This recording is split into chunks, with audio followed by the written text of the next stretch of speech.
Good afternoon. When we came into office, we immediately conducted an audit of the public finances, and we found a £22 billion black hole.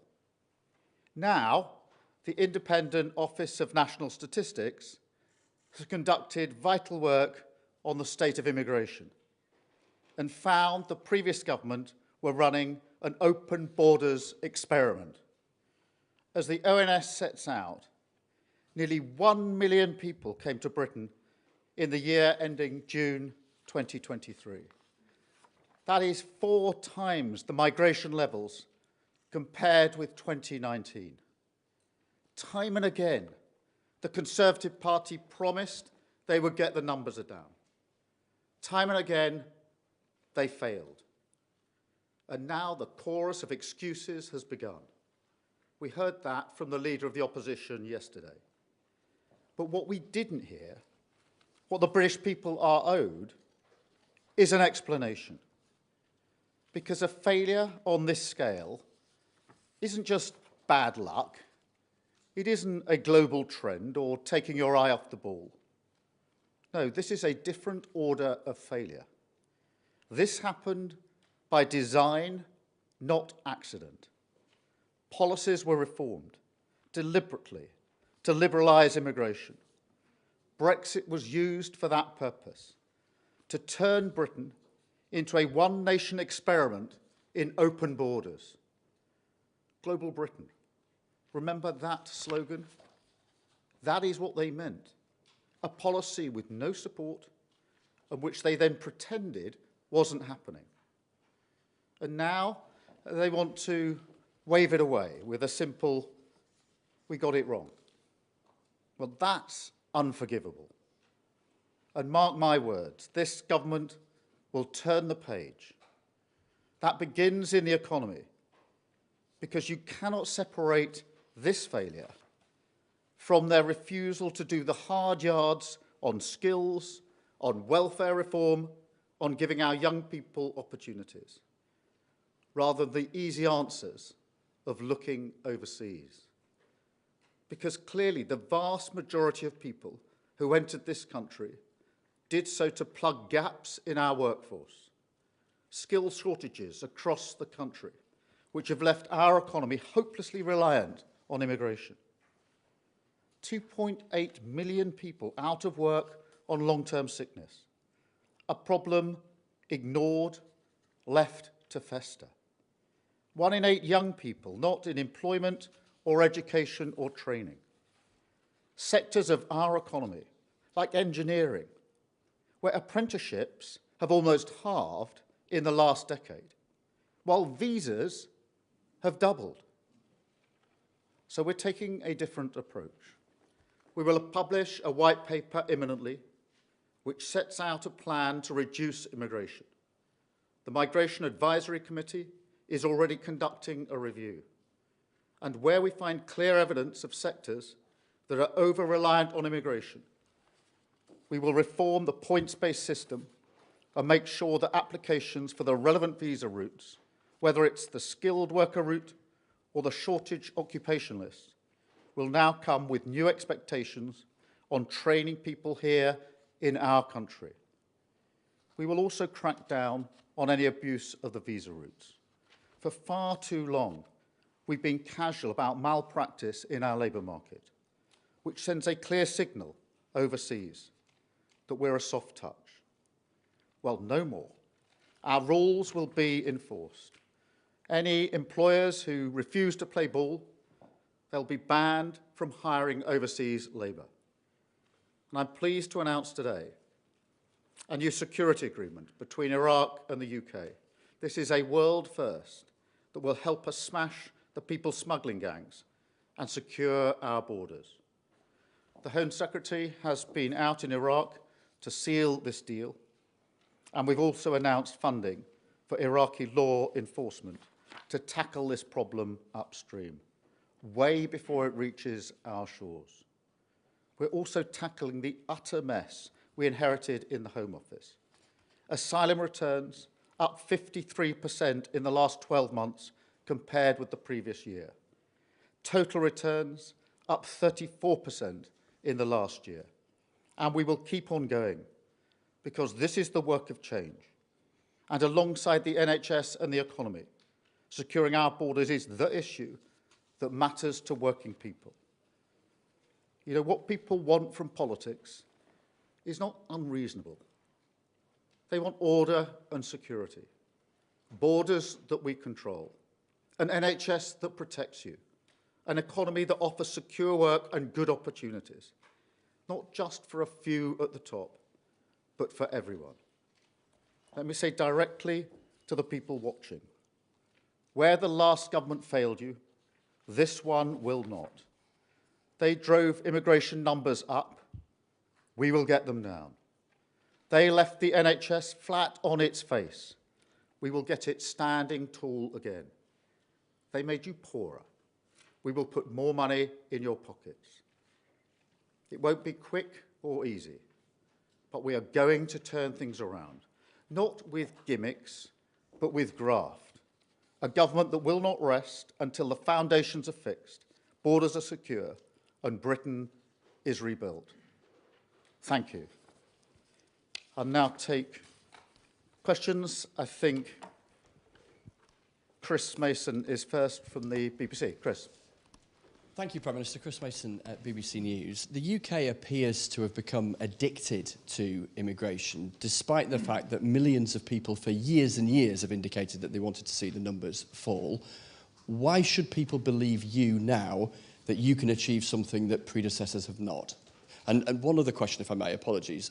Following the BBC's investigation into Mohammed Al-Fayed, should there be a review or an inquiry into the work of the Metropolitan Police, the Crown Prosecution Service that you led, into the failings that have left millions of people without the answers and the justice they might have wanted? Thank you. Chris, on your first point, what is clear from these figures is really stark, and I think should shock all of us, because the net migration figures in 2019 were 184,000. And then on the figures we've now got today, 4 years later, literally 4 years later, 906,000. 4 times as many. This isn't immigration that's gone up by a few thousand. This is a policy under the last government that's driven immigration up to record levels, a complete loss of control. And that is why we've set out the measures I listed in the words I just said in relation to the action that we are taking. But there's a fundamental problem here, and that's to do with the way our economy works and the loss of control of immigration under the last government. We are going to turn that around with the measures that I have set out. On the question of Al-Fayed, look, I think we need to firstly give confidence to anybody who wants to come forward that they should come forward, and then assess the situation when we see what the final picture is. Thank you, Chris. Beth. Thank you, Prime Minister. Beth Rigby, Sky News. Prime Minister, in the year to June 2023, net migration was the same amount as it was in the 3 years of freedom of movement up to the Brexit referendum vote. People feel incredibly let down by their politicians. You say you want to bring it down. What does that mean? Will you bring it down to levels of the low 100,000s that we saw in 2019 or 2013, 14, 15? Or can you also not do that because of your need for economic growth? Thank you. Well, Beth, when you say people have been let down, you're absolutely right, because they were promised by the last government that it would get control of our borders, and we had a government that completely lost control of our borders. And this sort of increase is unprecedented. It's off the scale, what has happened in 4 short years. The way to get it down is the hard graft, not the gimmicks, but the hard graft of driving it down on the skills agenda, Migration Advisory Committee, making sure we're cracking down on employers that are breaking the rules, taking all the measures I've set out, measures that will have an impact on our immigration, which I do want to come down significantly. It needs to reduce. But these numbers, this 4-time increase, that wasn't just bad luck post-Brexit. That was their policy, and they drove immigration up. And as I say, we discovered a £22 billion black hole. We discovered that the prisons were in far worse shape, much fuller than we thought before the election. And now today, what we found is another incredible legacy failure, which is record numbers of immigration. It's our job now to turn it around, and we will. Thank you. And Amy from ITV. Thanks. Amy Lewis from ITV News. Prime Minister, you obviously today to talk about immigration. Are you going to set a cap on net migration? And if not, how will the public know if you've been successful in delivering your promises? And just a follow-up question, if you don't mind, on what's potentially a landmark day tomorrow with assisted dying. Has your view on this changed since you voted on it in 2015? Yeah, look, I want to see immigration come down significantly. And I said that before the election, I said that during the election, I say it again here today. So that means bearing down on the influences that have driven it up this high with the measures that I set out a moment ago. We had a supposed cap in place for the best part of a decade, and it didn't have any meaningful impact on reducing immigration. So I don't think setting an arbitrary cap, which is what previous governments have done, is the way forward. But do I want it significantly to reduce? Yes, I do, and that's what our plan will achieve.